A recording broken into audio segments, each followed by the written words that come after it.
Kakuzu's backstory has been covered, and now we move on to his abilities. Kakuzu's main claim to fame is that he's some sort of freaky Frankenstein zombie monster thing. I think that's the technical term. He holds his body together utilizing these tendrils made up mostly of Earth Nature Chakra, and he calls this technique Earth Grudge Fear, which, sure. The tendrils of Earth Grudge Fear hold his body in a construct that's very similar to threads holding a doll together. This unique construction of his body makes him extremely durable, as the tendrils themselves are made up of Earth Nature Chakra, but also allow him to reconstruct his body even though he's pushing 100 years old. This reconstruction functions as a sort of healing for Kakuzu and allows him to do one of the things he loves best, which is steal the hearts of his victims. He did this with the village elders, he did this with previous Akatsuki partners, and he then incorporates those hearts into his own body, giving him extra lives, so to speak.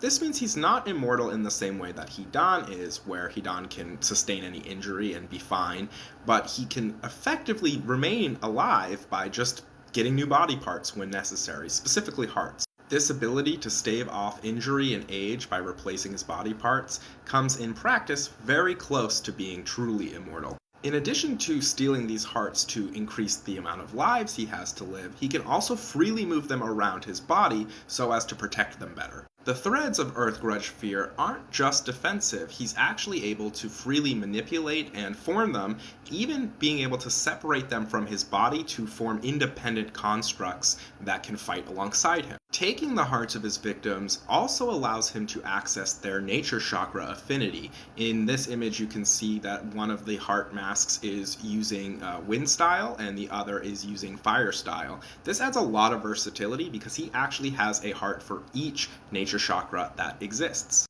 With age comes experience and wisdom, and at 91 years of age, Kakuzu has plenty of both, and without the physical frailty that would normally come along with that advanced age. Combining all of his abilities with the fact that he's not that invested in the overall group success of Akatsuki and is more interested in self-preservation and financial success, this makes him extremely dangerous from a practical standpoint, and you either need to completely overpower him or outthink him in a way that he's not experienced before. Next up is Kakuzu's role in the story.